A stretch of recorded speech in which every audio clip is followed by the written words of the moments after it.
Imagine finding a stone in your backyard that could completely rewrite American history. A stone that suggests Vikings were wandering through Minnesota centuries before Columbus ever thought about sailing west. Sounds impossible, right? Well, that's exactly what happened to a Swedish immigrant farmer on a cold November day, and what he found has been driving historians absolutely crazy for over 100 years. This isn't just some old rock we're talking about. This is a 200-pound slab of gray wax stone covered in mysterious runic symbols that tells an absolutely terrifying story. A story about Norse explorers, a brutal massacre, and a journey into the heart of North America that supposedly happened in the year 1362. That's more than a century before Columbus. More than 2 centuries before the Pilgrims landed at Plymouth Rock. But here's where it gets really wild. Half the experts say it's the most important archaeological discovery in American history. The other half say it's one of the most obvious fakes ever created. And after more than a century of arguments, accusations, scientific tests, and enough drama to fill a television series, we still don't know for sure which side is right. The stone itself weighs about 200 pounds and measures roughly 31 inches tall, 16 inches wide, and about 6 inches thick. It's covered front and back with runic inscriptions that describe something that should have been impossible. And the man who found it, a simple farmer named Olof Ohman, went from being a curious landowner to being accused of being either the luckiest discoverer in history or one of the most elaborate hoaxers who ever lived.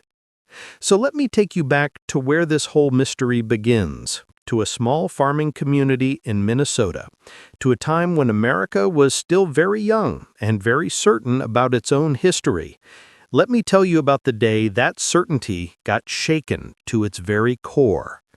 It was November 1898, and Olof Ohman was having a pretty typical day for a farmer in Douglas County, Minnesota.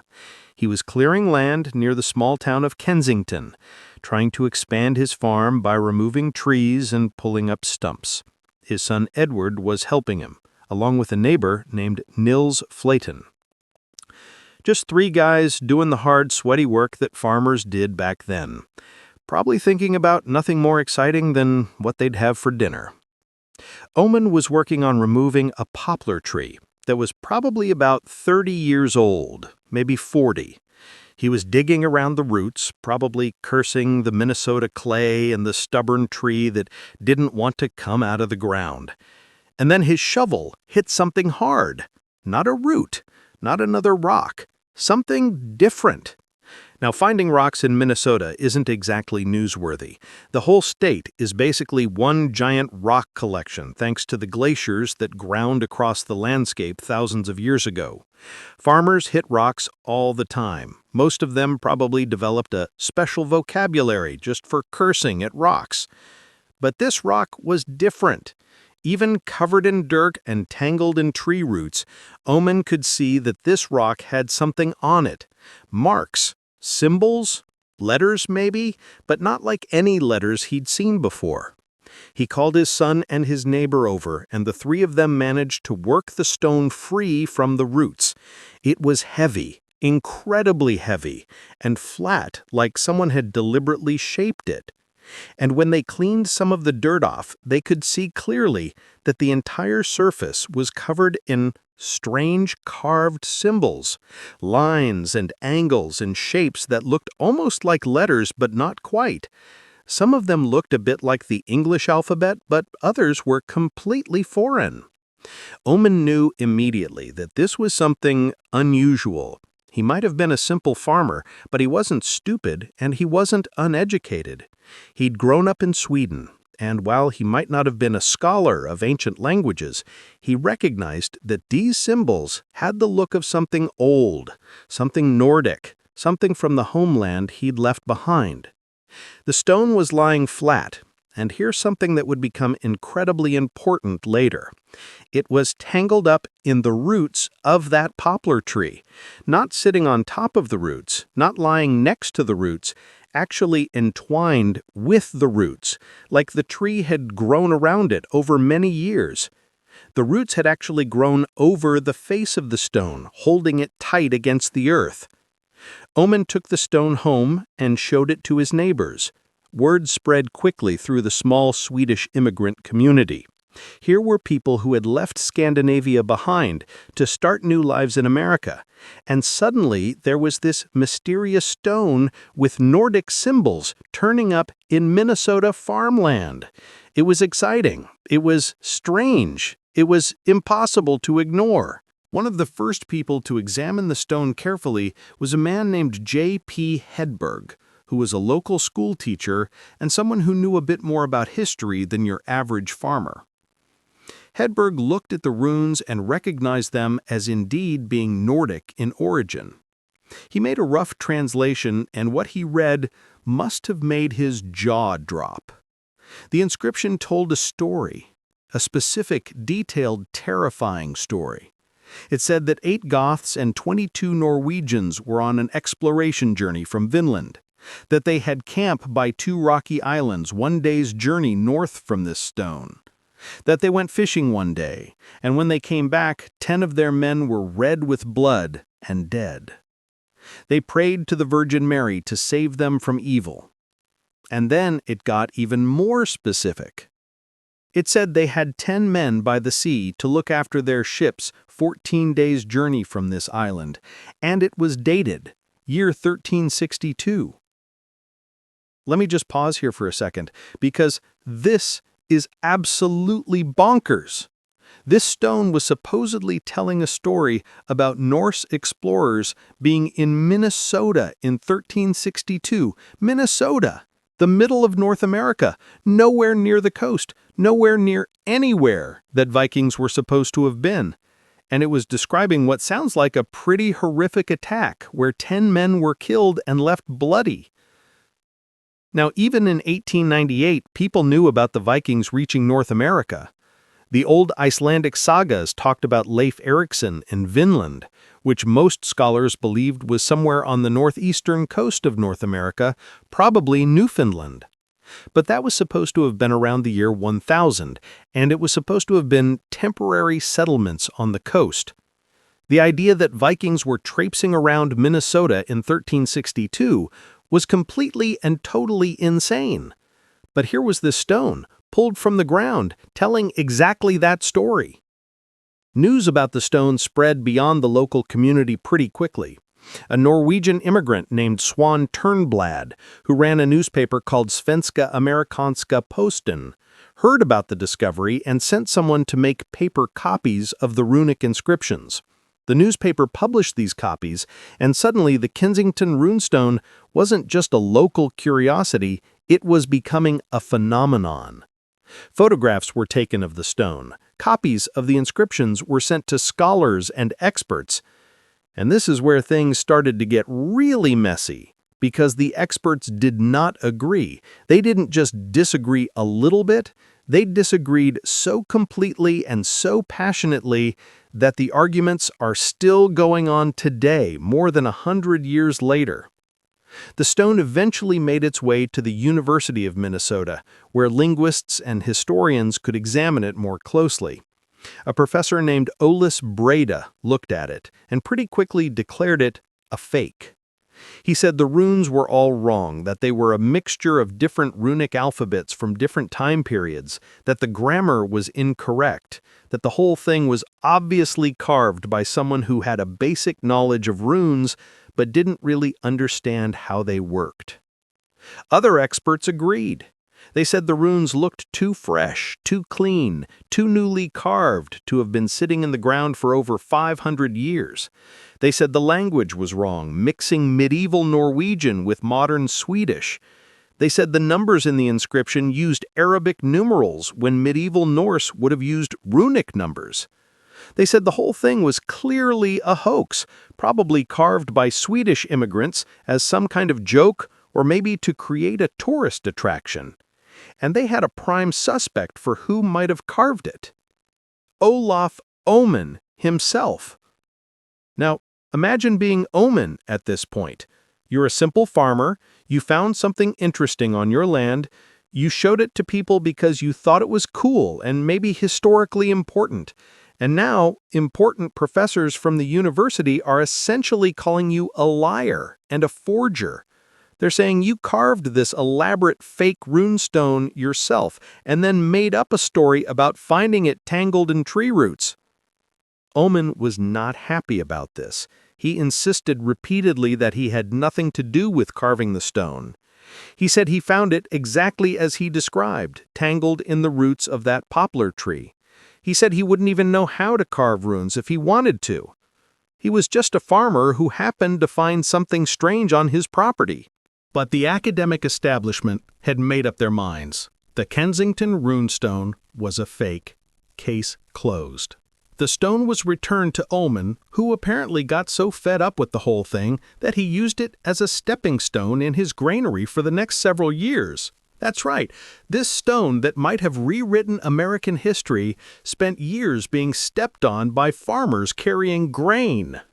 And that might have been the end of the story.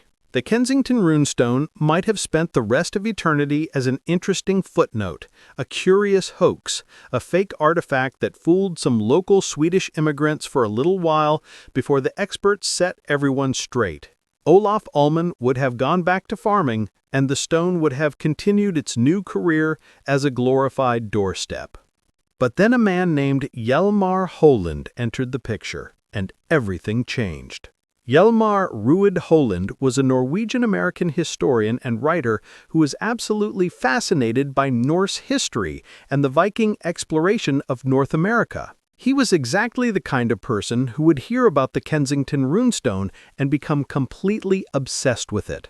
And that's precisely what happened. Holand first heard about the stone around 1907, nearly a decade after its discovery. By this time, the stone was still sitting in Ohman's granary, rejected by the academic establishment, seemingly forgotten by everyone except the local community that still found it interesting.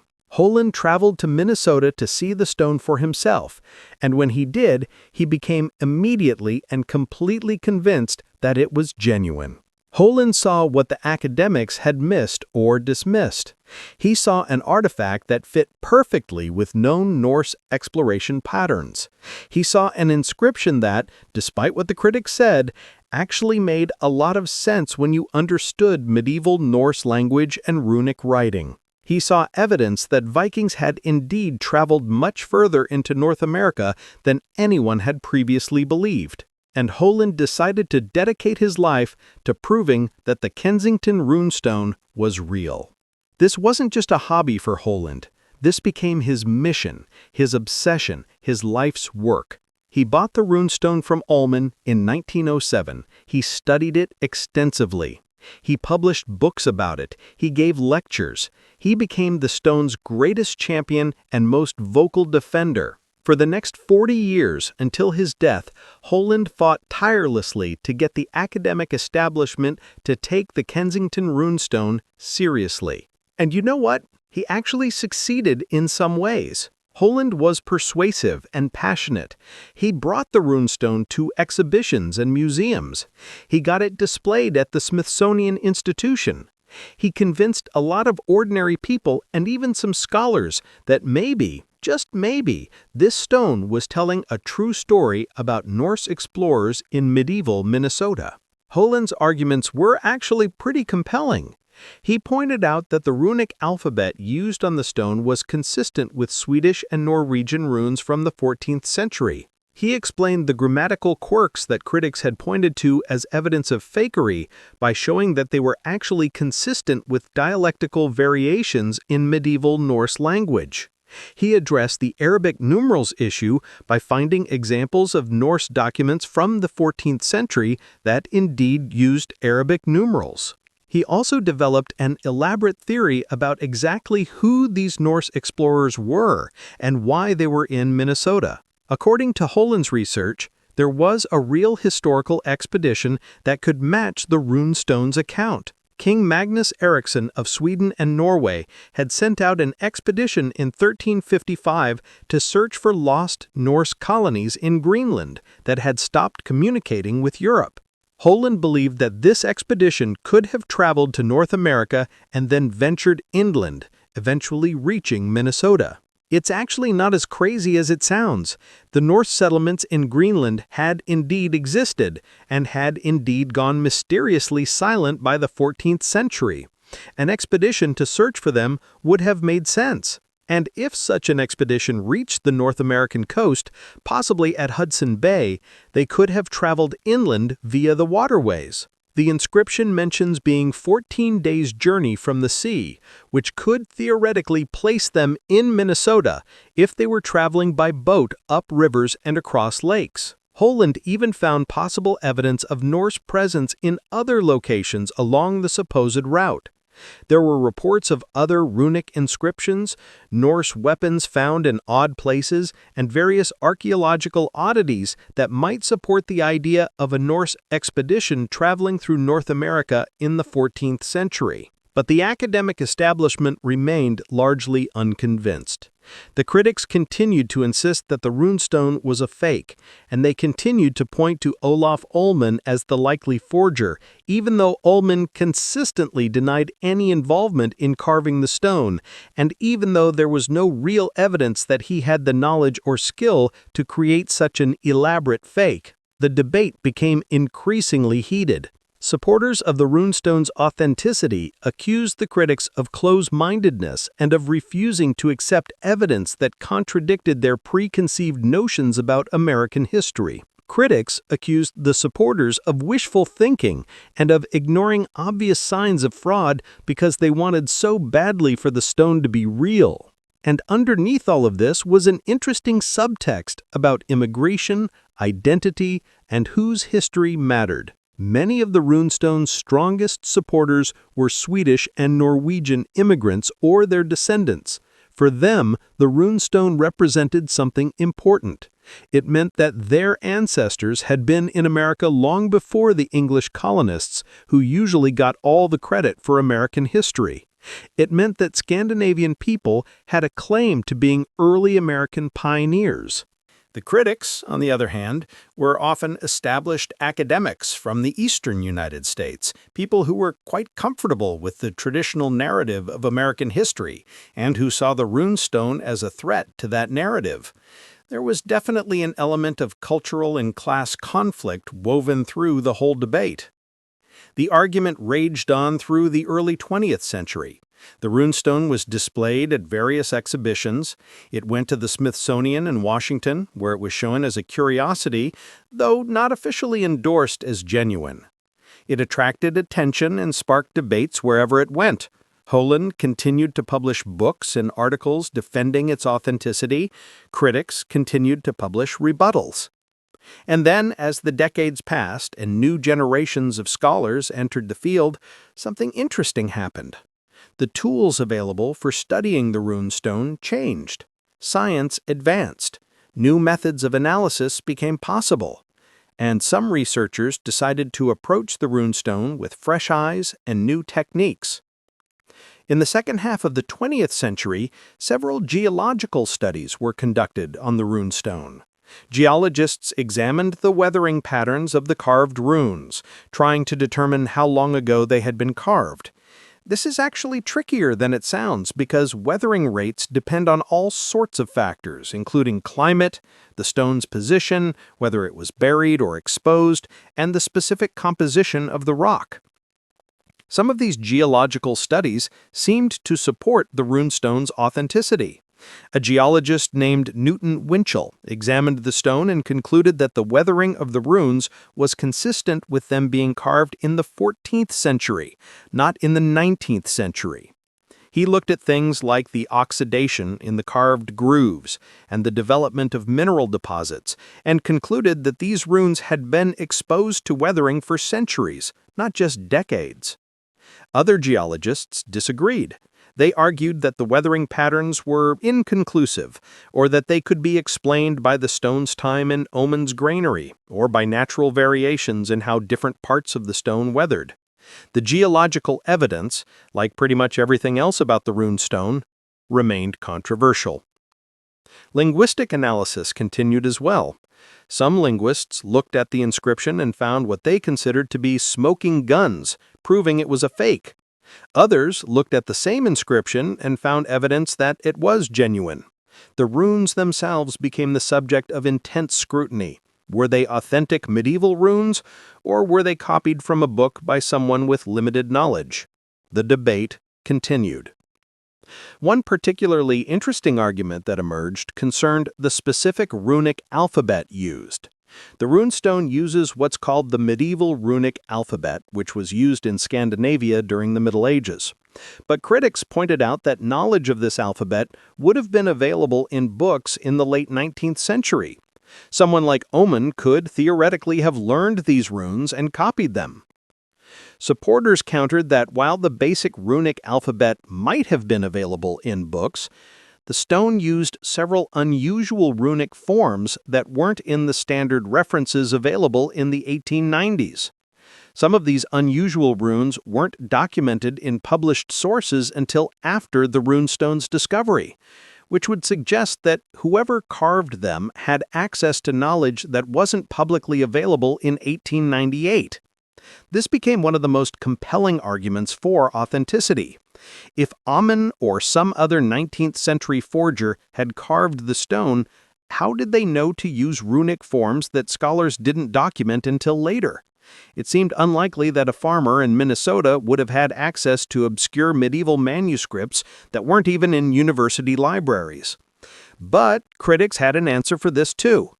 They suggested that maybe the unusual runes were just mistakes made by someone who didn't fully understand the runic alphabet, or maybe there were sources available that modern researchers hadn't accounted for, or maybe these supposedly unusual runes weren't actually that unusual and scholars were making too much of them. Around and around the arguments went, like a dog chasing its tail. Every piece of evidence supporting authenticity had a counter-argument. Every proof of fakery had a rebuttal. The Kensington Runestone remained stubbornly, infuriatingly ambiguous. Let's talk about the story the runestone tells, because that's actually one of the most interesting aspects of this whole mystery. The inscription isn't just random runes carved onto a rock. It's a narrative, a specific account of specific events, with details and dates and numbers. If it's a fake with a very elaborate backstory. The main inscription, the one on the face of the stone, translates roughly to this: 8 Goths and 22 Norwegians on exploration journey from Vinland over the west. We had camp by 2 skerries 1 day's journey north from this stone. We were and fished 1 day. After we came home, found 10 men red of blood and dead.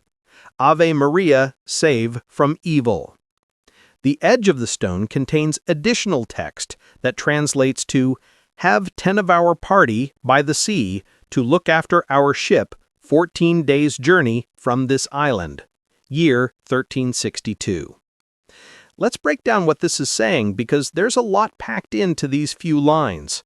First, we have a party of 30 men, 8 Goths and 22 Norwegians. The term Goths here probably refers to people from Götaland in southern Sweden, not the Germanic Goths of the Roman times. So we're talking about a mixed Swedish-Norwegian expedition. They claim to be on an exploration journey from Vinland, traveling west. Vinland was the Norse name for their settlements on the northeastern coast of North America. So this part isn't controversial in terms of the Norse knowing about North America. The controversial part is that they're claiming to have traveled west from Vinland, deep into the interior of the continent. They made camp near 2 skerries, which are small rocky islands, 1 day's journey north of where the stone was found. They went fishing, and when they returned to camp, 10 of their companions were dead and covered in blood. Hence the desperate prayer to the Virgin Mary for protection from evil. The detail about having 10 men by the sea to look after their ships, 14 days' journey away, suggests that this was a large expedition that had traveled inland from their ships on the coast. The date, 1362, places this expedition in the 14th century, well into the medieval period.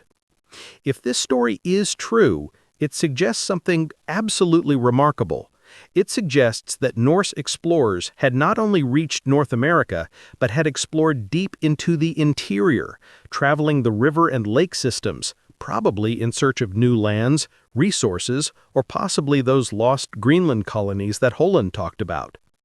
The story also suggests something tragic. 10 men killed, apparently in an attack, their bodies left bloody and dead. The inscription doesn't say who killed them, but the reference to saving them from evil suggests the survivors thought they'd been attacked by hostile forces, probably indigenous peoples who didn't appreciate Norse explorers showing up in their territory. This is where the story becomes particularly poignant, if it's true. These were real people with real names, real families, real lives. They traveled thousands of miles from home into unknown territory. Some of them died violently. The survivors carved this stone as a memorial, a marker, a warning perhaps. And then what happened to them? Did they make it back to their ships? Did they ever make it home to Scandinavia? The runestone doesn't say. If the inscription is genuine, it's one of the most haunting historical documents ever found in North America. It's a voice from the past, from people who should never have been there, according to traditional history, describing events that should never have happened. But if it's a fake, then it's an incredibly creative piece of fiction, created by someone with a good imagination and at least some knowledge of Norse history and language. The question is, why would someone create such a thing? This brings us back to Olof Ohman. The critics who believe the runestone is a fake generally believe that Ohman carved it himself, probably with help from someone in his community who knew something about runes. But why would he do this? Some critics suggested it was meant to be a joke, perhaps to fool his neighbors or to create a local legend. But if that was the case, Ohman never admitted to the joke even when he was being accused of fraud by university professors. That seems like a weird time to keep up a prank. Other critics suggested it might have been intended to create a tourist attraction or to increase the value of Ohman's land. But Ohman never tried to profit from the stone. He sold it to Holand for a modest sum, and before that, he'd been using it as a stepping stone. That doesn't sound like someone trying to cash in on a clever forgery. Some have suggested that Ohman might have carved it for more personal or cultural reasons. Maybe as a Swedish immigrant in America, he wanted to create a connection between his new home and his old homeland. Maybe he wanted to prove that Scandinavians had been in America long before the English. But again, if that was his motivation, why never admit it? Why maintain the story of finding it in the tree roots until his death? The truth is, if Ohman did carve the runestone, his motivations remain as mysterious as the stone itself. And the fact that no one has ever been able to establish a clear motive for him to create such an elaborate fake is actually one of the arguments in favor of the stone's authenticity. Let's consider what it would take to fake the Kensington Runestone convincingly. First, you'd need knowledge of medieval runes, not just basic runes that might be found in a popular book, but the specific medieval runic alphabet with all its variations and quirks. You'd need to understand how these runes were used, how they were combined, how they represented sounds in medieval Scandinavian languages. You'd need knowledge of medieval Norse language, including grammatical structures, vocabulary, and dialectical variations. You'd need to know how to phrase things in a way that would seem authentic to someone who actually spoke medieval Norwegian or Swedish. You'd need knowledge of Norse history and geography. You'd need to know about Vinland, about Norse exploration, about the kinds of expeditions that might have been launched in the 14th century. You'd need to know enough to make the story plausible without making it obviously copied from known sagas or histories. You'd need tools capable of carving stone, not just scratching the surface, but carving relatively deep, clear runes into hard, gray-wacky stone. This would require proper stone carving tools and considerable skill in using them. You'd need time. Carving all those runes, front and back, would take hours at minimum, probably days. This isn't something you could do in an afternoon. And then, if you wanted to really sell the deception, you'd need to artificially age the carvings somehow, to make them look old. You'd need to create weathering patterns that would fool geologists. You'd need to bury the stone in such a way that it would become entwined with tree roots, and you'd need to do this long enough in advance that the tree would grow around it convincingly. That's a lot of work for a joke or a hoax, especially for a busy farmer with land to clear and crops to tend. It's not impossible, but it's certainly elaborate. But here's the thing that really makes this mystery so fascinating. We're not just talking about whether one farmer in Minnesota could have carved a stone. We're talking about what that stone means for our understanding of history. If the Kensington Runestone is genuine, it means that Norse explorers traveled much deeper into North America than we ever imagined. It means that Europeans were exploring the interior of the continent more than a century before Columbus. It means that the story of European contact with the Americas is far more complex than the simple narrative we're usually taught. And it raises so many questions. If Norse explorers were in Minnesota in 1362, how did they get there? What route did they take? Did they travel up the Hudson Bay and then down through the rivers and lakes?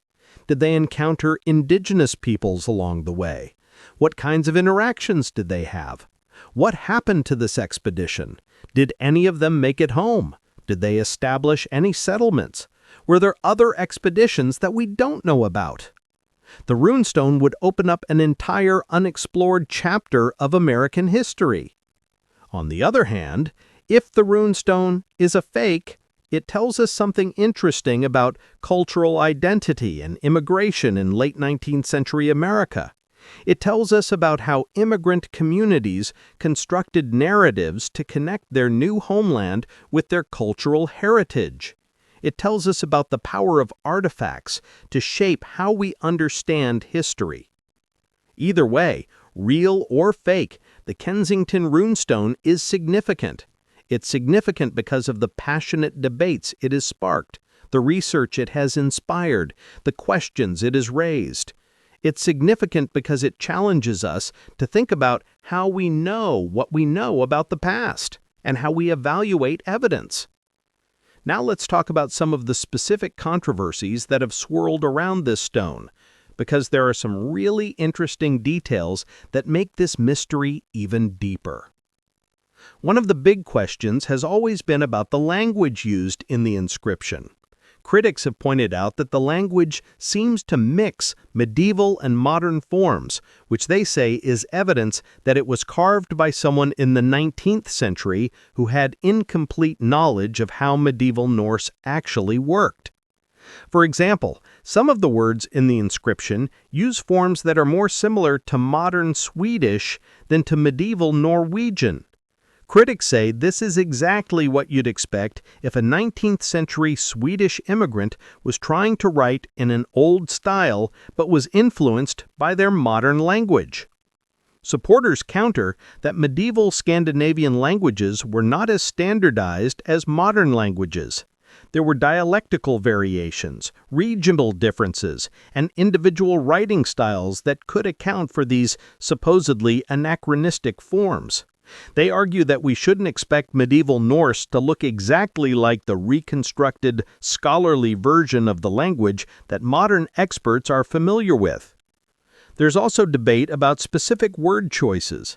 The inscription uses the word uppthagelsefard, which translates to exploration journey or journey of discovery. Critics say this word is too modern, that medieval Norse wouldn't have used this term.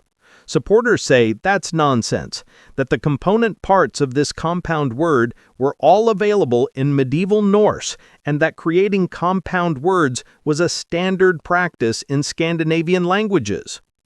Another controversial element is the use of the phrase Ave Maria in the inscription. This is clearly Latin, a prayer to the Virgin Mary. Critics say it's suspicious that a Norse inscription would suddenly switch to Latin for this phrase. Supporters point out that Norse people in the medieval period were Christian and would have been familiar with Latin prayers. Using Ave Maria as a cry for divine protection would have been entirely natural for medieval Norse Christians. The date inscription, that year 1362, has been particularly controversial. The stone uses Arabic numerals for the date, and critics have argued that Norse people in 1362 wouldn't have used Arabic numerals. They would have used runes to represent numbers. But here's where it gets interesting. Research has shown that Arabic numerals were actually beginning to spread through Europe in the 14th century. They weren't universally used yet, but educated people, merchants, and those who did calculations would have been familiar with them. The question is whether Norse explorers in 1362 would have known and used Arabic numerals. It's not impossible, especially if they were literate and educated enough to be part of a royal expedition. Supporters have also pointed to the discovery of other documents from 14th century Scandinavia that do use Arabic numerals, showing that at least some Norse people at that time were using them. Critics respond that these examples are rare and that it's still unlikely that explorers far from home would have used Arabic numerals on a stone carving. Then there's the issue of the runic alphabet itself. The stone uses what's called the medieval runic alphabet, or the Latin-influenced runic alphabet, which evolved as the Latin alphabet became more familiar in Scandinavia. But critics point out that this alphabet varied considerably across different regions and time periods. They say the runestone uses an inconsistent mix of runic forms that don't match any single authentic historical runic alphabet.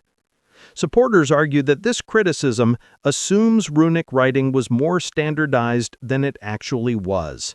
They point out that medieval runic inscriptions show considerable variation, especially in areas where different regional traditions overlapped. They argue that the runestone's mixture of forms could actually support its authenticity by showing the kind of variation we'd expect from real medieval writing. One of the most specific linguistic controversies involves a single rune on the stone. There's a symbol that looks like the number 8, or an infinity symbol laid on its side. Some scholars say this is a J rune, a specific runic letter. Others say it's actually a bind rune, which is when two runes are combined into one symbol. The interpretation of this single symbol has been the subject of lengthy academic papers and heated debates. Why does one rune matter so much? Because if it's a J rune in the form shown on the stone, some scholars say this form wasn't documented until the 20th century, which would mean the stone had to be a modern fake. But other scholars say that's not true, that this form of J rune does appear in medieval sources, just not in the particular reference books that were available in the 1890s. See what I mean about this mystery being complex? We're arguing about individual symbols, about whether a forger could have known about a specific runic form, about weathering patterns and linguistic variations and archaeological context. It's absolutely fascinating if you're the kind of person who loves historical mysteries, and absolutely maddening if you're trying to reach a definitive conclusion. The physical context of the discovery has also been endlessly debated. Remember that the stone was found tangled in tree roots. This detail is crucial because if the tree had grown around the stone, that would help establish that the stone had been there for a significant period of time. The tree in question was a poplar, estimated to be about 30 to 40 years old at the time of discovery. That means it started growing around 1860 or so. If the stone was already there when the tree started growing, and if the roots grew around it over those 30 to 40 years, that would suggest the stone was placed there no later than 1860 and possibly much earlier. Supporters of authenticity point to this as strong evidence that Ohman didn't carve the stone in 1898 and then immediately discover it. The root evidence suggests the stone had been there for decades at minimum, and if it had been there since 1860, that was before Ohman even owned the land, which would mean someone else put it there. Critics have various responses to this. Some question whether the roots were really as intertwined with the stone as Ohman claimed. They suggest maybe the stone was just lying under the tree, not actually entwined with the roots. Others suggest that someone could have deliberately planted the stone years earlier as a long-term hoax, knowing that it would only be discovered when that area was cleared for farming. The location where the stone was found has also been analyzed extensively. It was on a slight rise in relatively flat land near what would have been a small waterway in medieval times.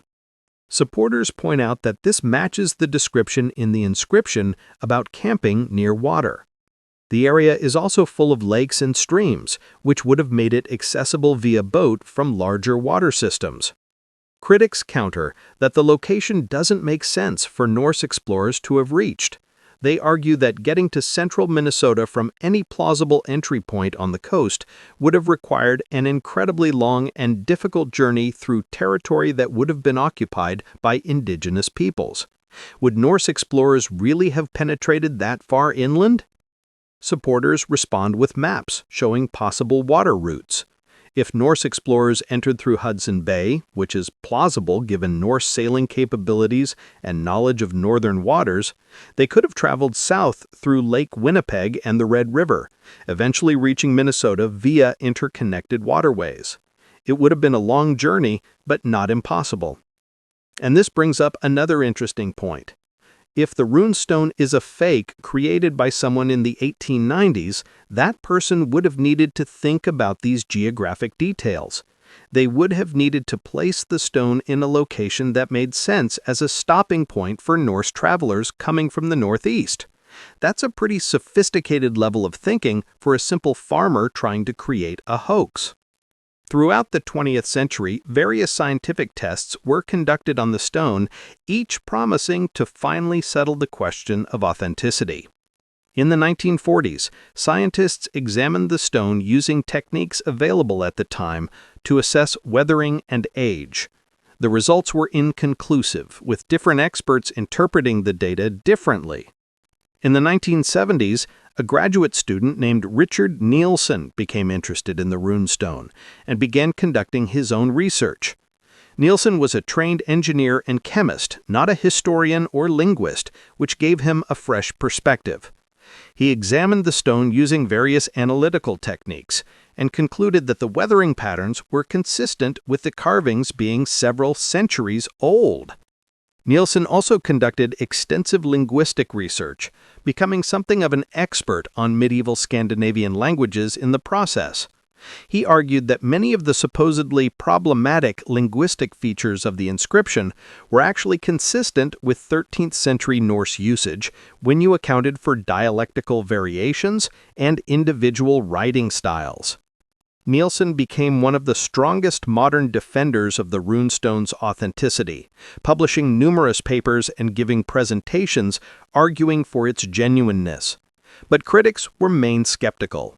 They continued to argue that the linguistic evidence pointed towards a 19th century origin.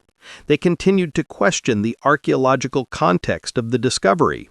They continued to suggest that Ohman or someone in his community had carved the stone as a hoax or a misguided attempt to create a connection between Scandinavia and Minnesota.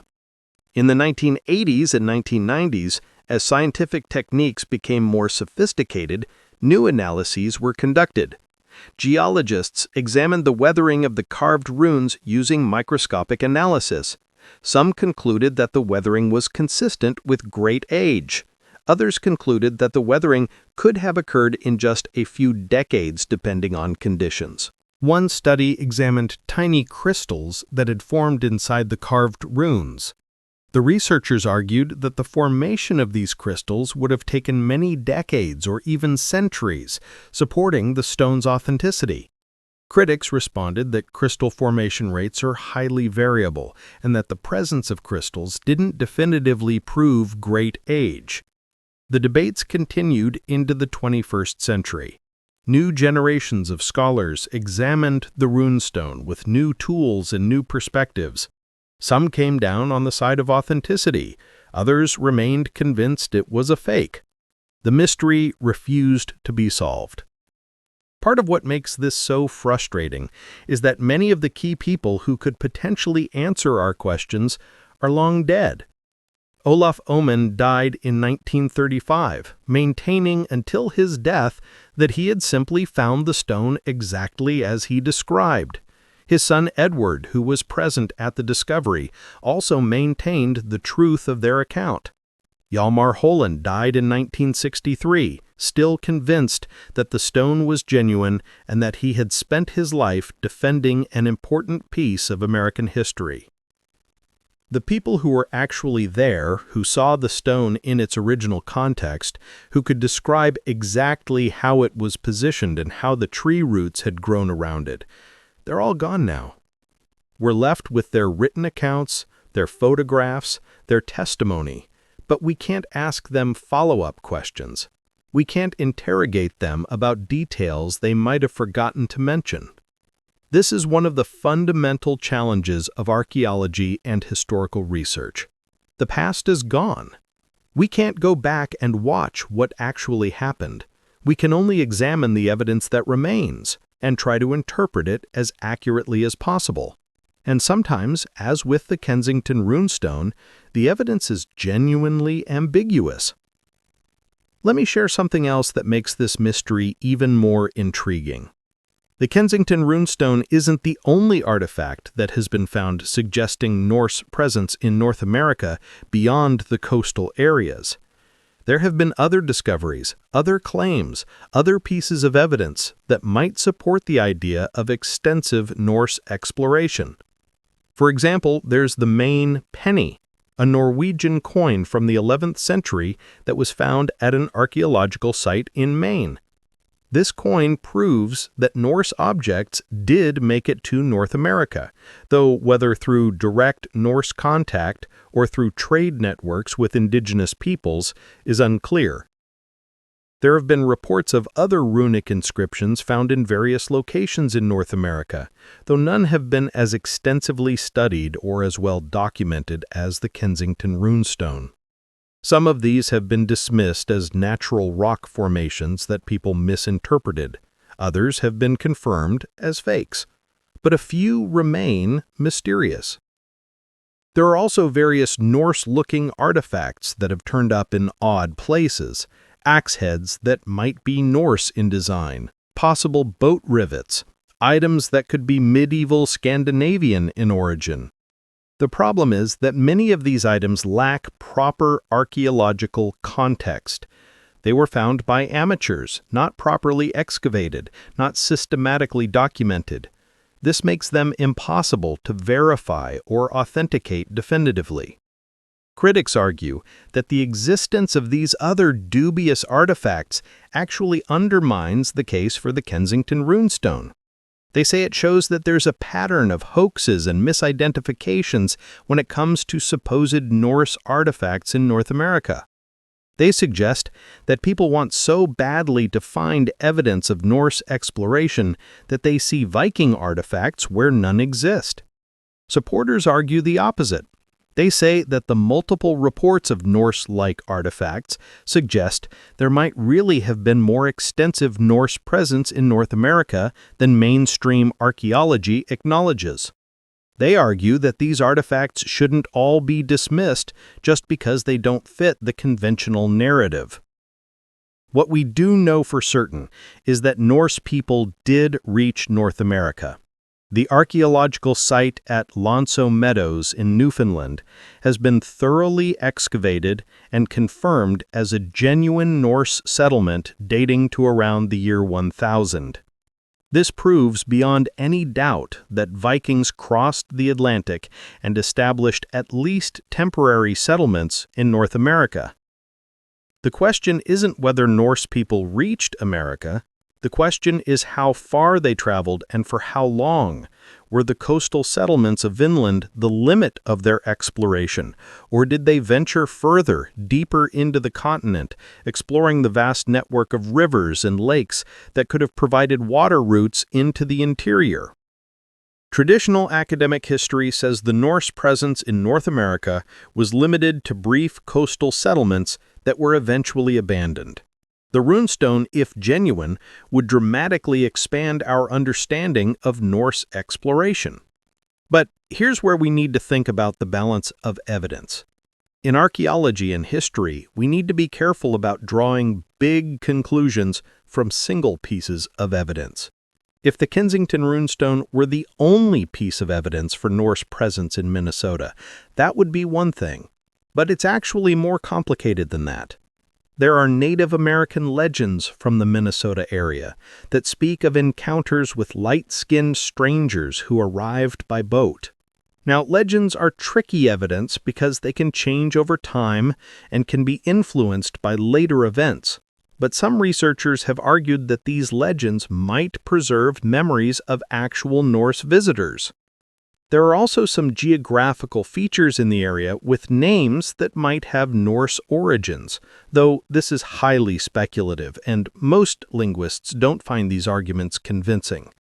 Place names can be misleading and can evolve in unexpected ways. The more you dig into this mystery, the more you realize how complex the question of evidence really is.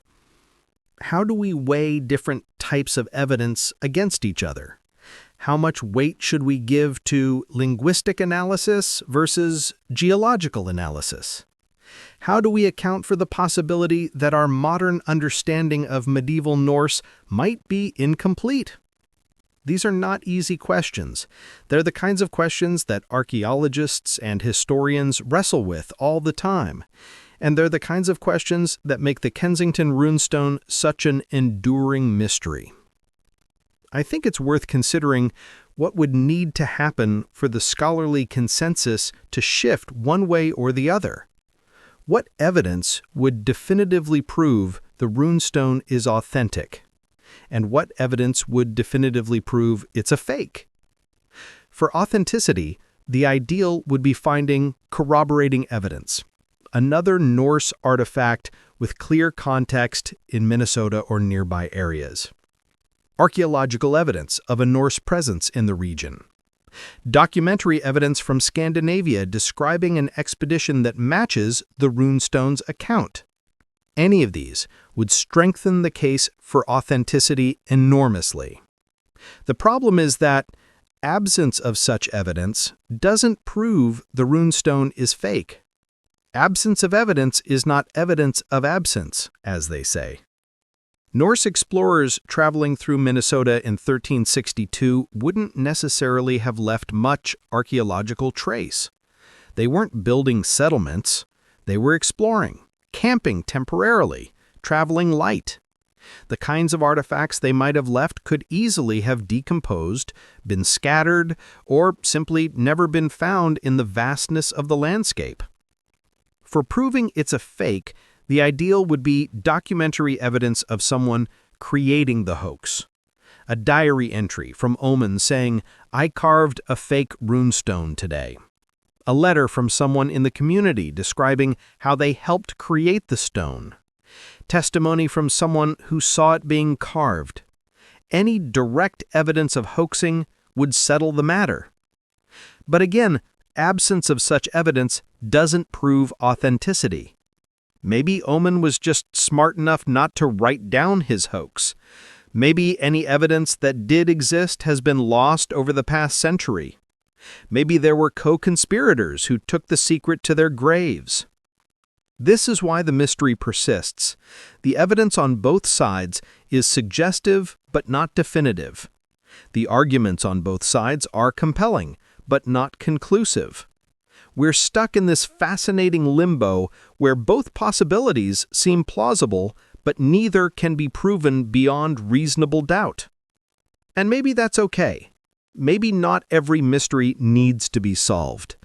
Maybe the value is in the investigation itself, in the questions we ask, in the critical thinking we apply to evaluating evidence.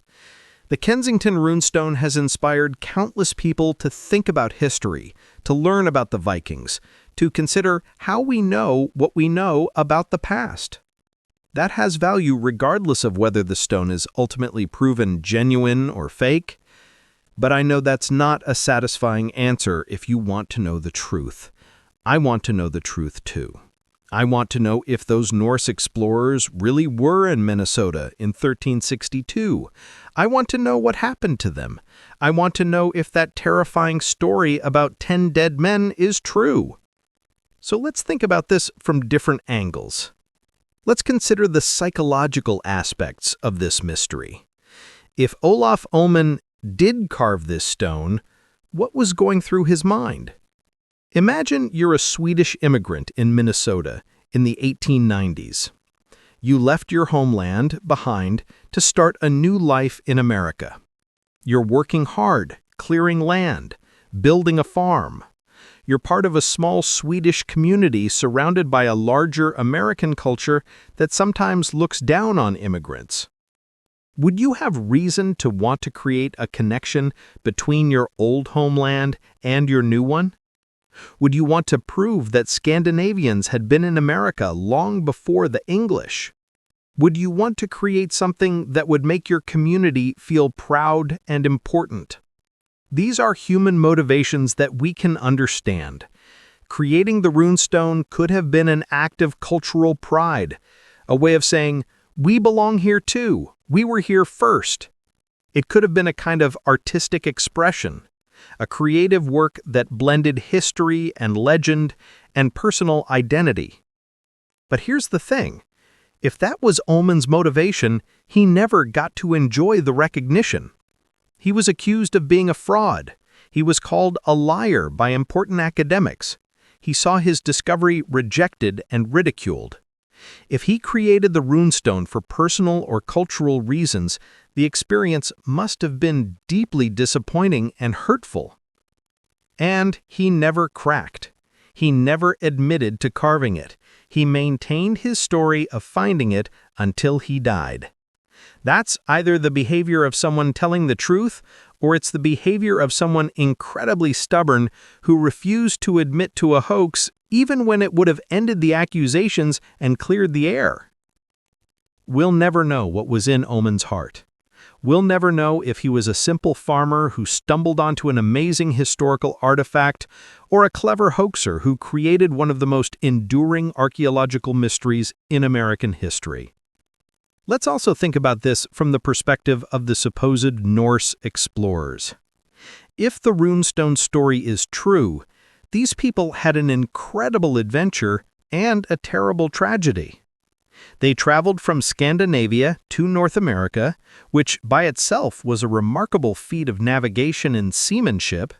Then they didn't just settle on the coast like the Vinland colonists had done centuries earlier. They pushed inland, traveling through unfamiliar territory, navigating rivers and lakes, portaging their boats, living off the land and whatever they could catch or hunt. What drove them to go so far? Were they searching for something specific? Were they looking for the lost Greenland colonies? Were they seeking new lands to settle? Were they on a trading expedition? Were they just exploring for the sake of exploration? And then came the attack. 10 men killed, their bodies left bloody. The survivors terrified, praying to the Virgin Mary for protection. They carved this stone as a memorial or a warning. They mentioned the 10 men left with the ships as if they hoped those men might find this stone and know what happened. Did the survivors make it back to the ships?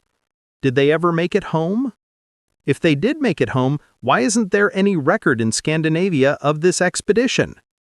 If they didn't make it home, what happened to them? Did they die in the wilderness? Were they killed in another attack? Did they succumb to starvation or disease? If you enjoy these historical videos, please like the video and subscribe to History Candle YouTube channel.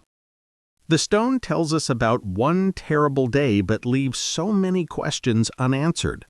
And if it's genuine, those questions may never be answered because the people who knew the answers have been dead for over 600 years. There's something deeply moving about that possibility, the idea that this stone might be a message from people who knew they were in desperate trouble, who wanted to leave some record of what happened to them, who hoped someone would find their words and remember them. Or maybe it's just a carved rock made by a bored farmer on a rainy afternoon. Maybe the emotional story is entirely fictional. Maybe there were no doomed explorers, no brutal attack, no desperate prayer for salvation. The fact that we can't tell the difference, that both narratives are plausible, that's what makes this such a perfect mystery. Let's talk about some of the specific individuals who have been involved in studying and debating the runestone over the years, because their stories are interesting in their own right. Hjalmar Holand, who we talked about earlier, was absolutely obsessed with the runestone. He spent 40 years researching it, writing about it, defending it. He published multiple books arguing for its authenticity. He became so associated with the runestone that in many ways his reputation became tied to whether it was genuine or not. Holand faced considerable ridicule from the academic establishment. He was not a trained archaeologist or historian. He was seen as an amateur, an enthusiast, someone who let his passion override his critical judgment. The fact that he had purchased the runestone and promoted it also made some people suspicious of his motives, though there's no evidence he ever made significant money from it. But Holand was sincere in his beliefs. Reading his writings, it's clear he genuinely thought the runestone was authentic and that he was defending an important piece of historical truth. He wasn't a con artist or a fool. He was an intelligent person who looked at the evidence and came to a conclusion that differed from the mainstream consensus. Whether he was right or wrong, you have to admire his dedication. He spent decades fighting an uphill battle against skeptical academics, never giving up, never backing down. That takes a certain kind of courage and commitment. Then there's Richard Nielsen, the modern researcher who took up the cause in the late 20th century. Nielsen approached the runestone from a scientific background, bringing engineering and chemistry expertise to supplement linguistic and historical analysis. His research was detailed and technically sophisticated. Nielsen found what he believed was compelling evidence for the stone's authenticity. He identified runic forms on the stone that matched obscure medieval examples that weren't well known in the 1890s. He conducted weathering analyses that suggested the carvings were old. He studied medieval Scandinavian language intensively and argued that the inscription's language was consistent with 14th century usage. But, like Holand before him, Nielsen faced skepticism from mainstream academics. His conclusions were challenged. His methodology was questioned. The debate continued. On the other side, there have been numerous scholars who have argued forcefully that the runestone is a fake. Linguists who have picked apart every word of the inscription looking for anachronisms. Historians who have argued that Norse exploration to Minnesota would have been impossible, or at least extremely unlikely. Archaeologists who have pointed out the lack of corroborating evidence. These critics aren't closed-minded or obstinate. They're applying the same rigorous standards of evidence that they apply to any historical artifact. They're being skeptical because skepticism is an important part of historical research. Extraordinary claims require extraordinary evidence, as they say. And the claim that Vikings were in Minnesota in 1362 is pretty extraordinary. The tragedy is that both sides have often talked past each other rather than engaging in productive dialogue. Supporters of authenticity have accused critics of bias and closed-mindedness. Critics have accused supporters of wishful thinking and poor scholarship. The debate has sometimes become personal and bitter. This is unfortunate because the question of the runestone's authenticity is genuinely difficult and deserves serious, respectful investigation from all perspectives. The fact that smart, educated, sincere people can look at the same evidence and come to opposite conclusions should tell us something about how complex this question really is.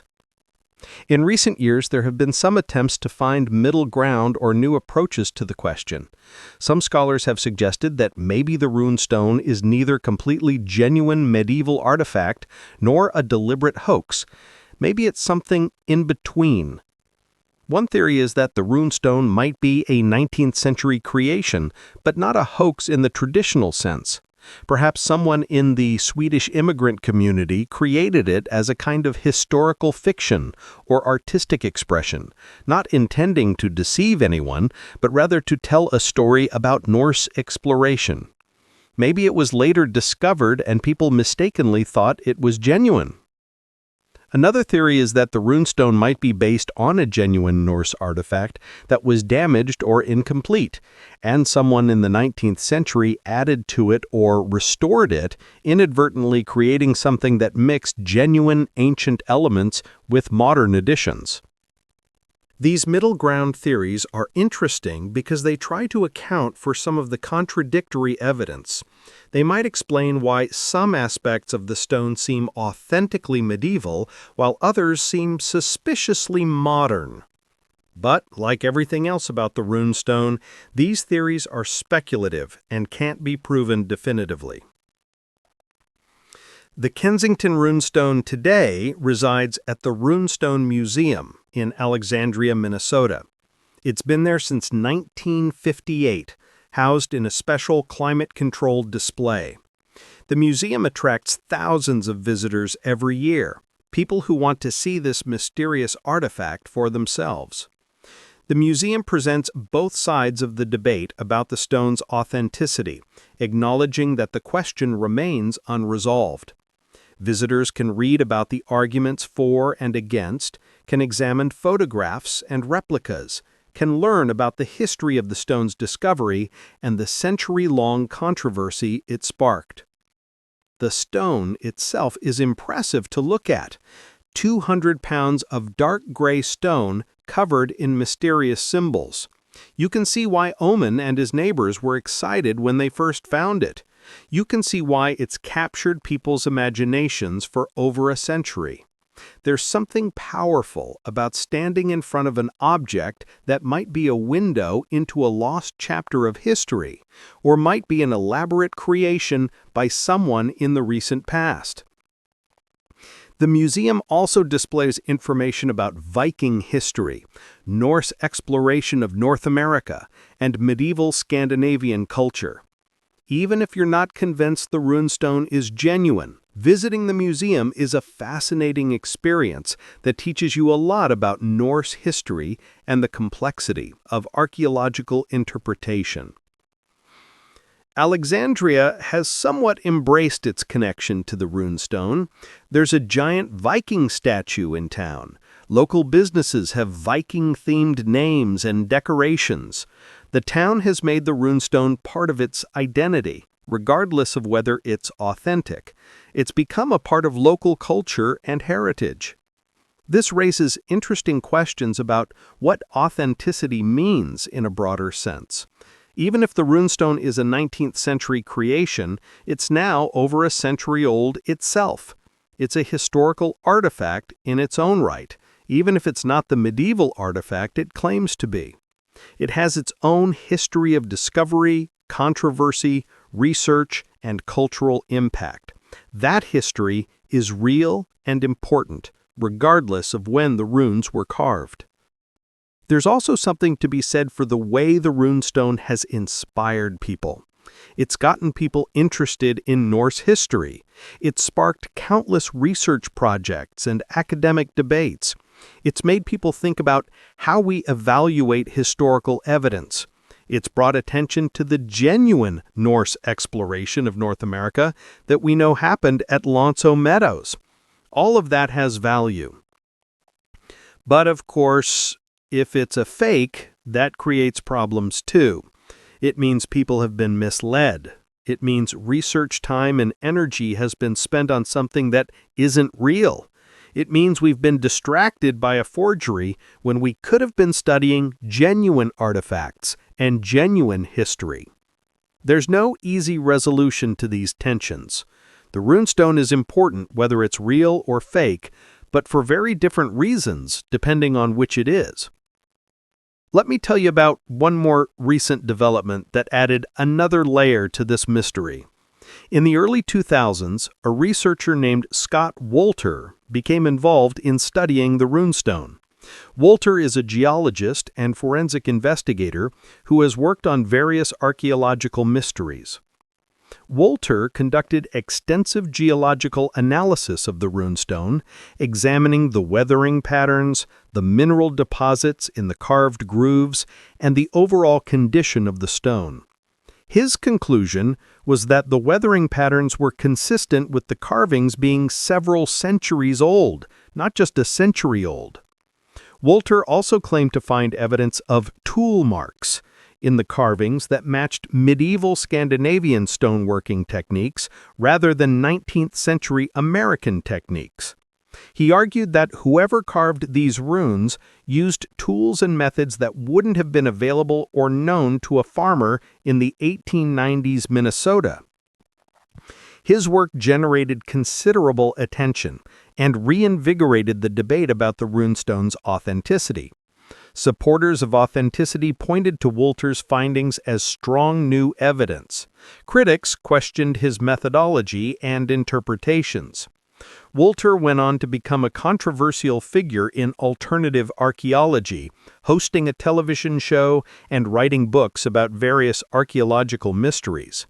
Some of his claims have been heavily criticized by mainstream archaeologists. His involvement with the runestone has been a double-edged sword.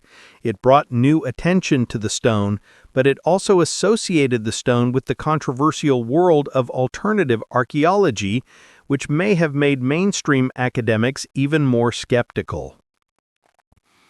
The runestone saga continues into the present day. New researchers continue to examine it. New techniques continue to be applied. The debate shows no signs of being resolved anytime soon. And maybe that's appropriate.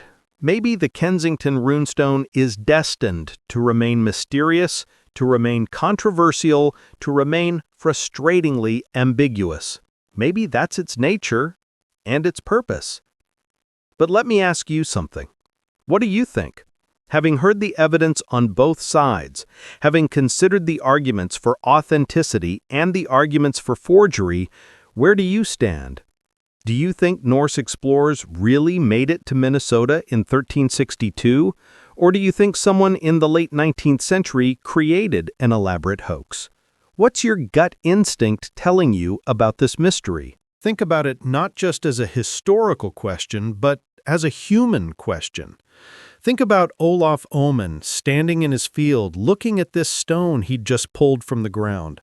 Think about those supposed Norse explorers carving this message with cold hands and fearful hearts. Think about all the scholars and researchers who have dedicated years of their lives to studying this stone. Think about what it would mean if it's real and what it would mean if it's fake.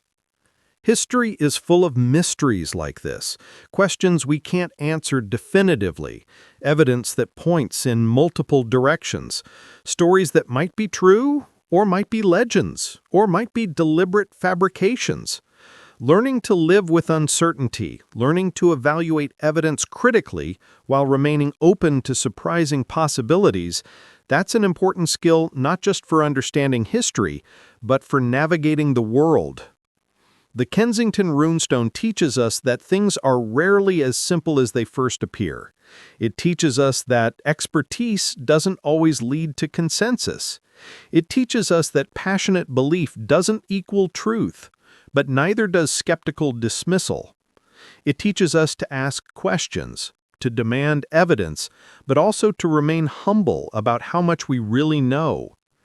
Whether those runes were carved in 1362 or 1898, whether they describe a real expedition or a fictional tale, The stone has become a mirror in which we see our own assumptions about history, about evidence, about how we know what we know.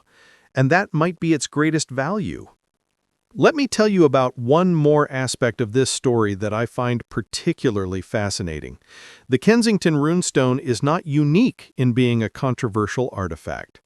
The history of archaeology is full of disputed finds, questionable discoveries, and alleged hoaxes. Understanding how the runestone fits into this broader pattern helps us understand why the debates have been so intense. There's something about mysterious ancient artifacts that captures human imagination. We want to believe in hidden histories, in lost civilizations, in surprising connections between cultures. This desire can sometimes lead us astray, making us too quick to accept dubious evidence or to see significance in coincidences. On the other hand, this same desire can sometimes lead to genuine discoveries. Some finds that were initially dismissed as hoaxes or considered too extraordinary to be true have eventually been proven genuine. The archaeological establishment can sometimes be too conservative, too quick to reject anything that doesn't fit established narratives. The challenge is finding the right balance between open-minded curiosity and rigorous skepticism. It's not easy. The Kensington Runestone demonstrates exactly how difficult this balance can be. Consider the famous case of Troy. For many years, mainstream scholars believed that Troy, the city described in Homer's Iliad, was purely fictional.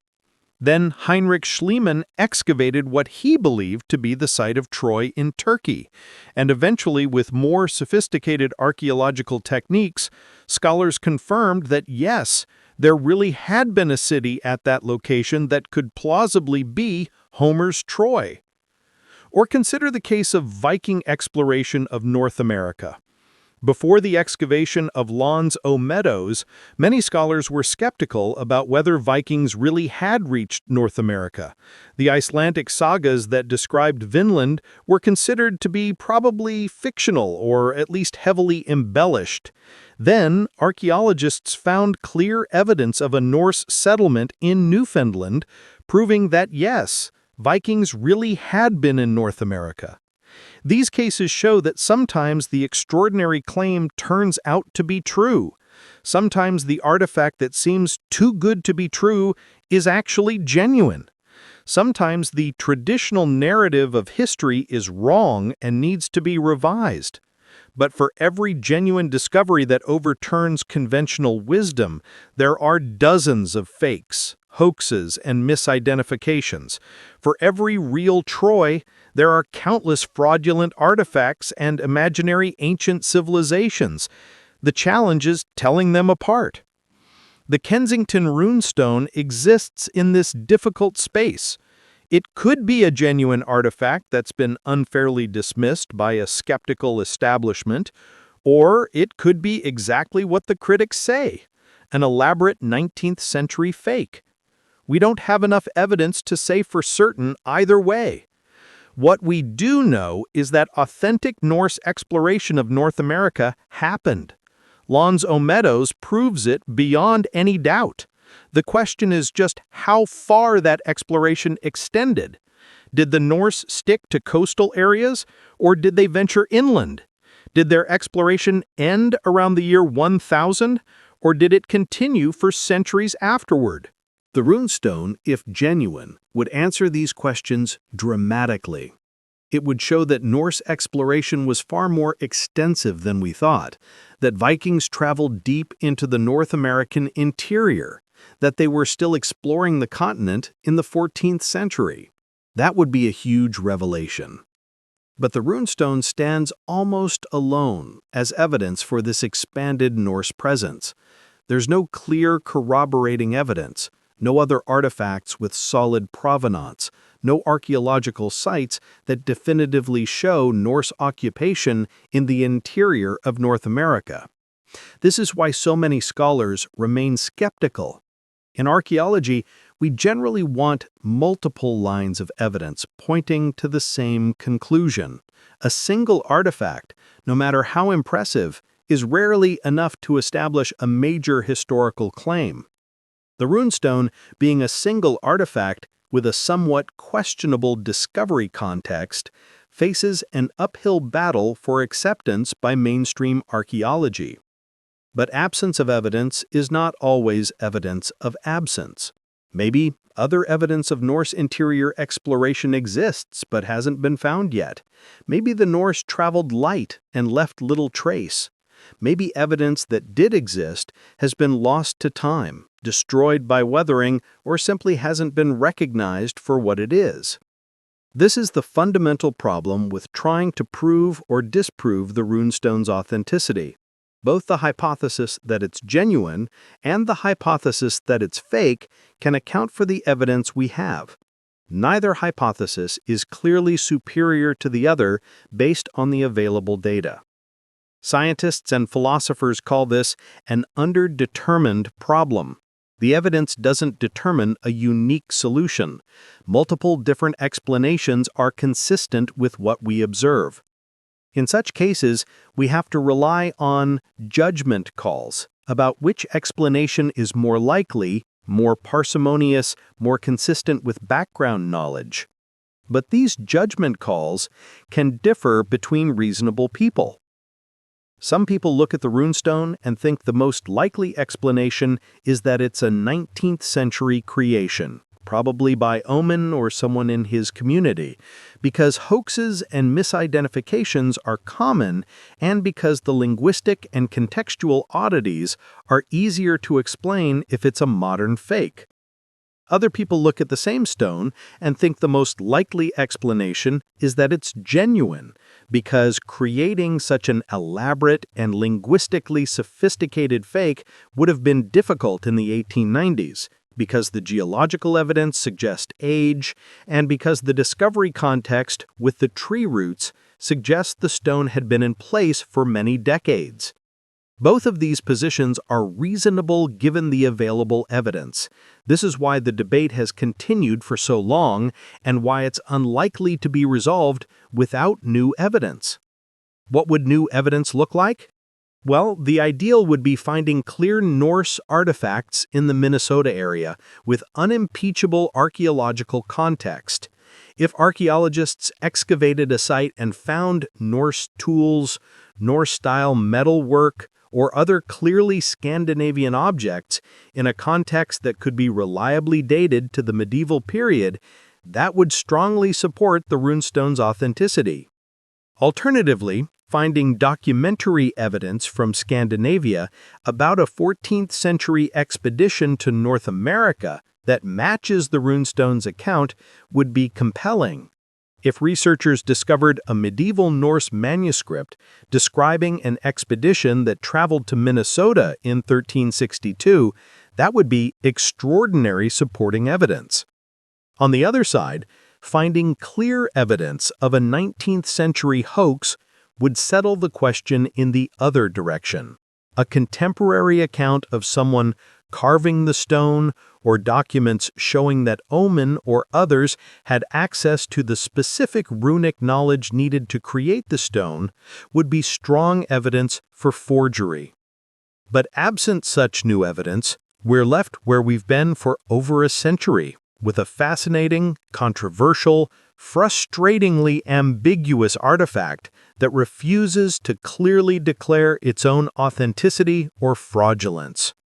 And you know what? I think there's something beautiful about that.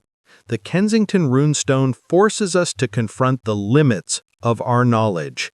It reminds us that history is not a set of facts we can simply look up, but rather a process of interpretation, argument, and revision. It shows us that even with all our scientific techniques and scholarly expertise, some questions remain genuinely difficult to answer. The stone sits in its museum, silent and enigmatic, keeping its secrets. Visitors stare at it, wondering what story it really tells. Researchers continue to study it, hoping to find the definitive evidence that has eluded everyone so far. The debate continues, probably will continue for decades more, maybe forever. In a weird way, the mystery itself has become the story. The runestone is famous not for what it tells us about Norse exploration, but for being the subject of one of the longest-running controversies in American archaeology. The debates, the arguments, the passionate defenders and the skeptical critics, all of that has become part of the runestone's history and significance. Think about all the hours of human thought and effort that have gone into studying this stone. Scholars learning medieval languages to analyze the inscription, geologists examining weathering patterns under microscopes, historians researching 14th century Scandinavian history looking for connections, museums preserving and displaying the stone, writers and filmmakers telling its story. All this human energy focused on 200 pounds of carved rock. What does that say about us as a species? It says we're curious. It says we care about the past. It says we want to understand where we came from and how we got here.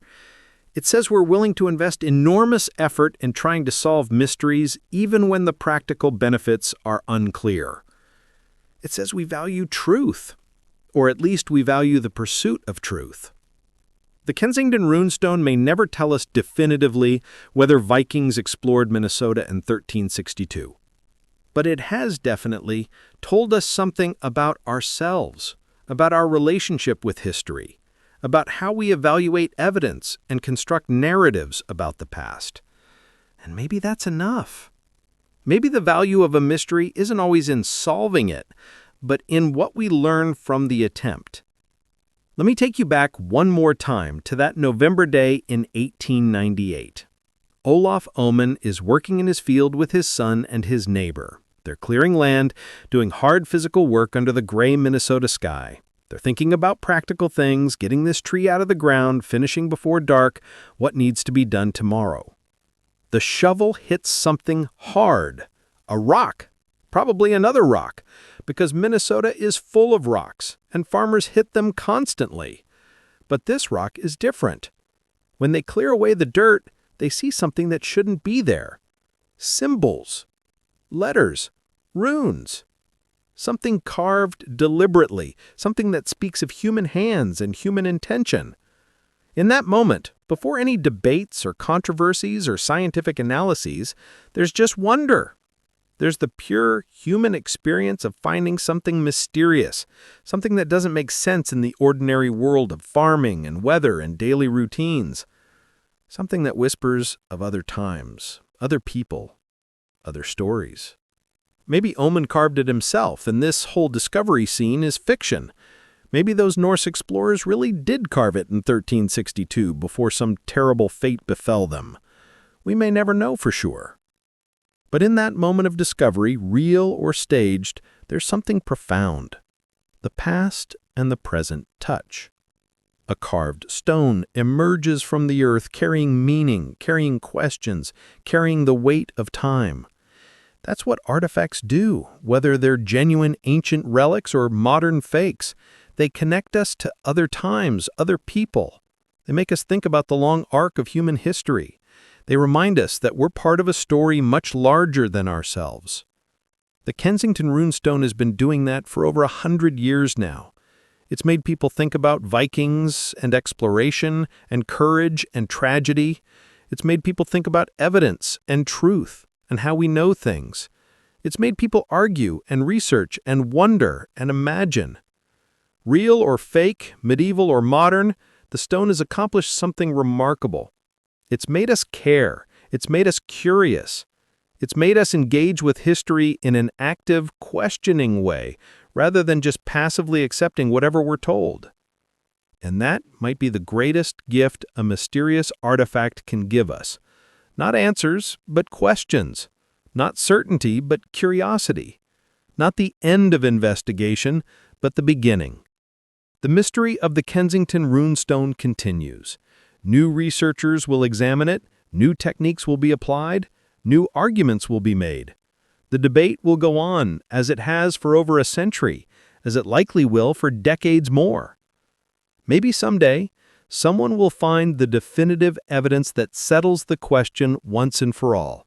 Maybe some future archaeological discovery or some new scientific technique will finally tell us, beyond reasonable doubt, whether those runes were carved by Norse explorers in 1362 or by someone in Minnesota in the 1890s.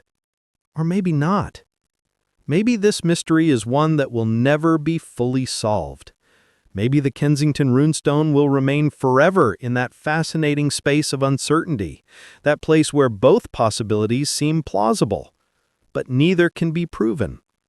If that's the case, it's not a failure. It's just the nature of history. The past is gone. We can't go back and watch what actually happened. We can only examine what remains and try to interpret it as honestly and carefully as we can. Sometimes our interpretations will be certain. Sometimes they'll be provisional. Sometimes they'll be genuinely uncertain. The Kensington Runestone teaches us to be comfortable with that uncertainty while still pursuing truth as rigorously as we can. It teaches us to demand evidence and apply critical thinking while remaining open to surprising possibilities. It teaches us that confidence in our conclusions should be proportional to the strength of our evidence. These are valuable lessons that extend far beyond archaeology and history. In a world full of claims and counterclaims, where we're constantly bombarded with information and misinformation, learning to evaluate evidence carefully is crucial. The skills we develop in analyzing historical mysteries like the Kensington Runestone are the same skills we need for navigating the modern world. So whether you believe the Runestone is genuine or fake, whether you think Vikings reached Minnesota in 1362 or that Olof Ohman carved the stone in his spare time, I hope this story has made you think. I hope it's made you curious about the past. I hope it's made you appreciate the complexity of archaeological interpretation and the difficulty of knowing things with certainty. The Kensington Runestone sits in its museum in Alexandria, Minnesota. Silent, mysterious, controversial, fascinating. Waiting for the next researcher, the next tourist, the next curious mind to puzzle over its meaning and its message. The symbols carved into its surface have been photographed, analyzed, debated, and argued about for more than a century. They've been the subject of books and articles, conferences, and television shows. They've inspired passionate defense and harsh criticism. They've made people think and wonder and imagine. And they continue to ask their question across the years. Are we a voice from the past? A message from doomed explorers who ventured far from home? Or are we a creation of the recent past, a hoax or an artistic expression, or a cultural statement from Swedish immigrants in a new land? The stone doesn't tell us which. It just sits there with its carved runes, keeping its secrets, letting us argue and wonder and imagine. Perhaps that's the most interesting thing about the Kensington Runestone. It's not passive. It's not just an object sitting inertly in a display case. It's active. It provokes. It challenges. It makes demands on us. It requires us to think, to evaluate, to take positions, to defend our reasoning. It refuses to let us be intellectually lazy. It won't let us just accept easy answers. It makes us work for whatever conclusions we reach, and then it makes us defend those conclusions against smart people who disagree. That's what good mysteries do. They make us better thinkers. They make us more rigorous in our reasoning. They make us more humble about how much we really know and more open to the possibility that our current understanding might be incomplete or wrong. The debate over the Kensington Runestone has now spanned 3 centuries. The 14th century when it might have been carved, the 19th century when it was discovered, and the 20th and 21st centuries when it's been endlessly studied and debated. That's a remarkable legacy for one chunk of carved stone. Think of all the people whose lives have been touched by this artifact. Olof Ohman and his family. Hjalmar Holand, who devoted his life to defending it. Countless scholars who've studied it. Museum visitors who've gazed at it in wonder. Students who've written papers about it. People like you who've taken the time to learn its story. The ripples spread outward through time and space, connecting us all through our shared curiosity about this mysterious object. Real or fake, the runestone has created a community of people who care about it, who've thought about it, who've engaged with the questions it raises. And it's not done yet. Future generations will discover the runestone. Future technologies will be applied to studying it. Future scholars will examine it with fresh eyes and new perspectives. The story continues. Maybe your children or grandchildren will live in a world where the mystery has finally been solved. Maybe they'll know with certainty what we can only speculate about. Or maybe they'll still be debating it, still arguing about runes and weathering patterns and medieval Norse exploration, carrying on the tradition that's now more than a century old. Either way, the Kensington Runestone will have accomplished something remarkable. It will have kept people curious, kept people questioning, kept people engaged with the past across generations. That's a significant achievement for any artifact, regardless of when it was carved. So here we are at the end of our journey through this mystery. And what have we learned? We've learned about Viking exploration of North America. We've learned about runic alphabets and medieval Scandinavian languages. We've learned about archaeological methods and the challenges of dating artifacts. We've learned about Swedish immigration to Minnesota and the cultural dynamics of late 19th century America. We've learned about the passionate people who've dedicated years of their lives to studying this stone, both those who believe it's genuine and those who believe it's a fake. We've learned about the nature of evidence and how reasonable people can interpret the same data differently. We've learned about the importance of critical thinking and intellectual humility. And we've learned that history is not a collection of settled facts, but an ongoing conversation, a continuous process of investigation and interpretation and revision. The past may be gone, but our understanding of the past is always evolving. The Kensington Runestone mystery is in many ways a microcosm of historical inquiry itself. It shows us both the power and the limitations of archaeological and historical research. It shows us what we can learn from careful study of artifacts, but also how much remains uncertain even after extensive investigation. It reminds us that definitive answers aren't always possible, that sometimes the honest answer to a historical question is, we don't know for sure, and that's okay. Uncertainty isn't weakness.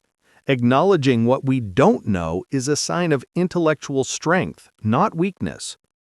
The runestone also reminds us that history matters to people. It's not just abstract academic inquiry. History is about identity, about heritage, about understanding who we are and where we came from. The passion that people bring to the runestone debate reflects the fact that these questions matter emotionally and culturally, not just intellectually. Whether Vikings reached Minnesota in 1362 might not seem like it should matter much to our daily lives, but it matters because history shapes how we understand ourselves and our place in the world. It matters because the stories we tell about the past influence how we think about the present and the future. If the runestone is genuine, it tells a story about human courage and exploration, about people willing to venture into unknown territories despite terrible risks. It tells about tragedy and loss, about an expedition that went horribly wrong. It tells about people remembering their dead companions and hoping someone would find their message.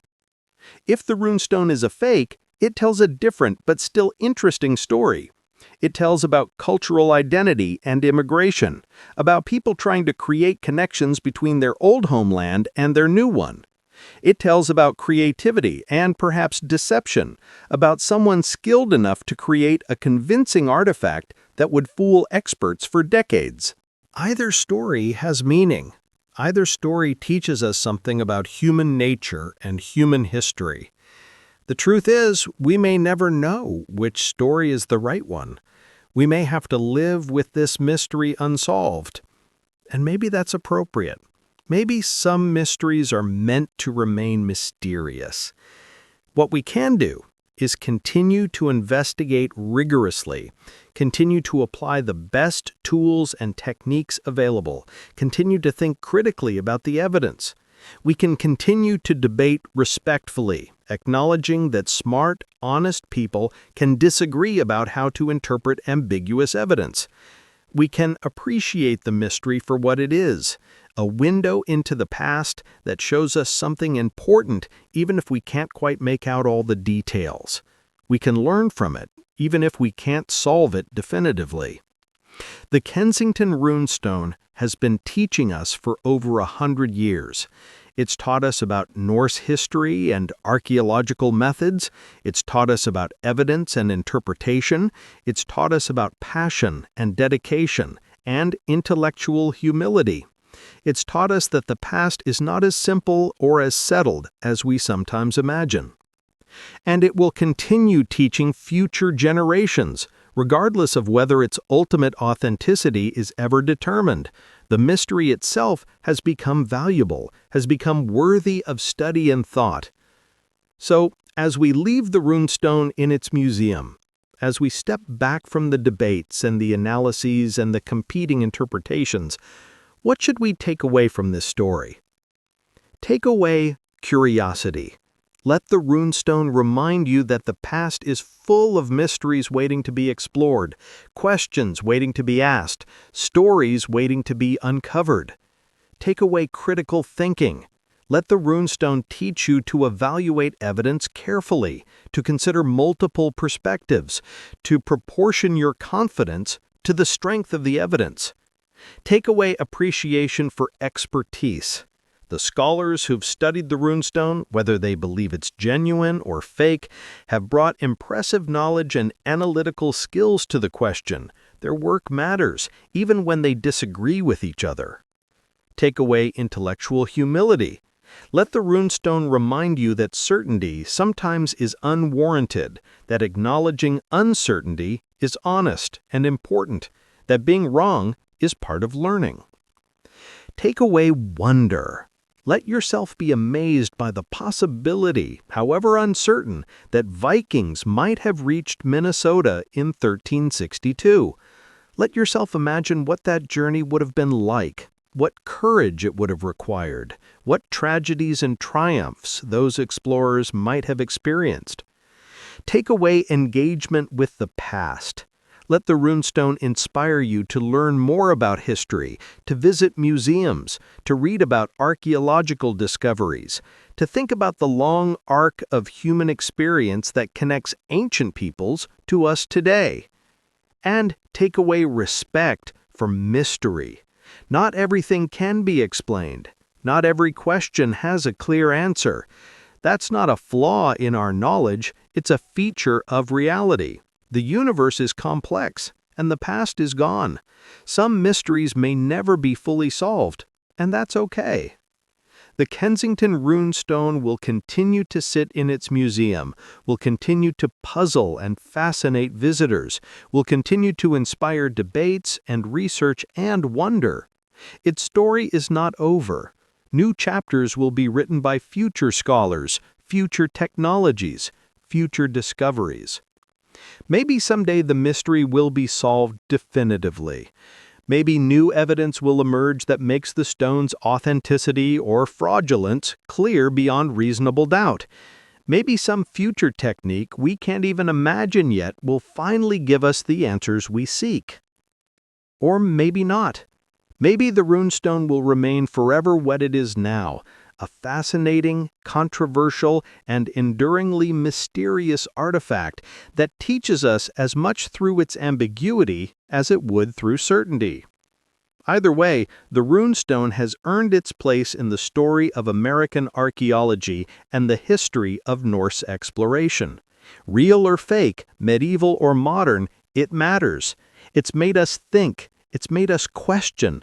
It's made us care about the past and about how we understand it. And perhaps that's the best measure of an artifact's significance. Not whether it's genuine or fake, not whether it proves what its supporters claim or what its critics allege, but whether it makes us more curious, more thoughtful, more engaged with the great questions about human history and human nature. By that measure, the Kensington Runestone is unquestionably significant. It's earned its fame not through clear answers, but through compelling questions. It's earned its place in history not by resolving debates, but by inspiring them. The mystery continues. The debate goes on. The Runestone keeps its secrets. And we keep investigating, keep questioning, keep wondering. As we should, as we must, because that's what human beings do. We encounter mysteries and we try to solve them. We find artifacts and we try to understand them. We face uncertainty and we try to find truth. Sometimes we succeed, sometimes we fail. Sometimes we end up in that frustrating middle ground where both success and failure remain possible, where the answer hovers just out of reach despite our best efforts.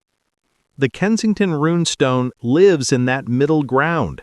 It's not clearly proven genuine. It's not clearly proven fake. It exists in a space of productive uncertainty, a space that challenges us to bring our best thinking to difficult questions while acknowledging the limits of what we can know. That's uncomfortable. We humans like certainty. We like clear answers. We like to know things for sure. The Runestone denies us that comfort. It makes us work for whatever conclusions we reach, and then it makes us acknowledge that our conclusions might be wrong. But that discomfort is valuable. It keeps us honest. It keeps us rigorous. It keeps us humble. It reminds us that knowledge is hard-won and always provisional, always subject to revision in light of new evidence. The story of the Kensington Runestone is ultimately a story about the pursuit of truth in a complex world. It's about how we investigate the past, how we evaluate evidence, how we form conclusions, how we handle disagreement and uncertainty. It's a very human story. It's full of passion and dedication, of conflict and controversy, of moments of discovery and moments of doubt. It's got heroes and villains, though which is which depends on whose version of the story you believe. Most importantly, it's an unfinished story. The final chapter hasn't been written yet. The mystery continues, the investigation goes on, the questions remain open. And that means you're part of this story too. Anyone who learns about the Kensington Runestone, anyone who thinks about its mysteries and debates, anyone who considers the evidence and forms an opinion becomes part of the ongoing conversation that started on that November day in 1898. You're not just a passive consumer of history, you're a participant in the process of historical understanding. Your thoughts about the Runestone, your evaluation of the evidence, your conclusions about its authenticity, all of that matters. All of that is part of how we collectively make sense of the past. So think about it. Consider the evidence. Weigh the arguments. Decide what you believe and why you believe it. But hold your conclusions lightly, knowing that new evidence might change everything, that the mystery might yet be solved in ways we don't expect. The Kensington Runestone doesn't demand that you believe any particular answer. It just demands that you think, that you engage, that you care about questions of evidence and truth and historical understanding. It asks you to imagine what might have been, to picture Norse explorers in medieval Minnesota, far from home, facing danger and uncertainty, to feel the weight of that moment when 10 of their companions were found dead, to sense their desperation as they carved their message in stone. Or to imagine Olof Ohman in the 1890s, for whatever reason, carefully carving runes into a stone, creating an artifact that would puzzle people for more than a century, to wonder what drove him, what he hoped to accomplish, why he created this mystery. Both scenarios require imagination and empathy. Both ask us to think about real human beings making choices, taking actions, living out stories that we're now trying to understand across the distance of time. History at its best is not just facts and dates. It's stories about people. It's trying to understand human motivations and experiences across time. The Kensington Runestone gives us a story worth thinking about, worth imagining, worth caring about. Whether it's a genuine medieval artifact or a modern creation, it represents human creativity, human curiosity, human connection to the past. It represents our desire to understand where we came from and our willingness to invest enormous effort in seeking that understanding. 200 pounds of carved stone, mysterious symbols speaking of exploration and tragedy, a discovery that sparked debates lasting more than a century, a mystery that remains unsolved despite countless hours of investigation. The Kensington Runestone is all of that, and it's more. It's a mirror in which we see ourselves, our assumptions, our methods of knowing, our relationship with the past. It's a teacher that instructs through questions rather than answers. It's a challenge that demands our best thinking while keeping the final truth tantalizingly out of reach. As the years pass and the stone sits in its museum, as new generations discover its story and grapple with its mysteries, the questions remain: were Vikings really in Minnesota in 1362? Did they really carve this stone as a memorial to their dead companions? Or is this an elaborate creation from the late 19th century, a hoax or an artistic expression that has fooled and fascinated people for generations? We don't know. Not for certain. Not yet. Maybe not ever. But we keep asking. We keep investigating. We keep thinking and wondering and debating, because that's what the mystery demands of us. That's what it means to engage seriously with the past. The Kensington Runestone has survived for centuries, whether those centuries number 6 or 1. It has survived skepticism and controversy. It has survived being used as a stepping stone and being displayed in museums. It has survived being called a fraud and being celebrated as a remarkable discovery. And it will survive our uncertainty about its origins. It will continue to fascinate and perplex future generations. It will continue to teach through its ambiguity. It will continue to connect us to questions about exploration and identity, about evidence and truth, about how we understand the long human story that stretches from the ancient past into our present and future. The mystery of the Kensington Runestone is not a problem to be solved and then forgotten. It's a question to live with, to think about, to return to again and again with fresh perspectives and new ideas. It's a permanent part of American archaeological lore, a fixture in the landscape of historical mysteries. And maybe, just maybe, that's exactly what it should be. Not a solved puzzle, but an enduring question. Not a closed case, but an open investigation. Not a simple answer, but a complex mystery that makes us think and wonder and imagine. 200 pounds of carved stone, a story about exploration and tragedy, a century of debate and investigation, a mystery that refuses to yield its secrets easily. That's the Kensington Runestone. That's its story. That's its gift to us. The question it asks echoes across time. What do you believe? Why do you believe it? How do you know? These are not just questions about one carved stone in Minnesota. These are fundamental questions about how we understand the past, how we evaluate evidence, how we reach conclusions in the face of uncertainty. The Kensington Runestone teaches us to ask these questions rigorously and honestly. It teaches us to think critically while remaining open to surprising possibilities. It teaches us to pursue truth while acknowledging the limits of what we can know. And perhaps most importantly, it teaches us that history is not a dead subject, not a collection of dry facts, but a living conversation that connects us across time. The people who might have carved the runestone in 1362, or who did carve it in the 1890s, they're speaking to us across the years. And we're responding. We're trying to understand. We're carrying on a dialogue with the past. That's what makes history matter. That's what makes mysteries like the Kensington Runestone significant. They connect us to the great human story, to the long chain of generations reaching back into the past and forward into the future. The runestone sits in its museum, covered in mysterious symbols, keeping its secrets, waiting for the next curious mind to puzzle over its meaning. The debate continues. The investigation goes on. The mystery endures. And that, in its own way, is exactly as it should be.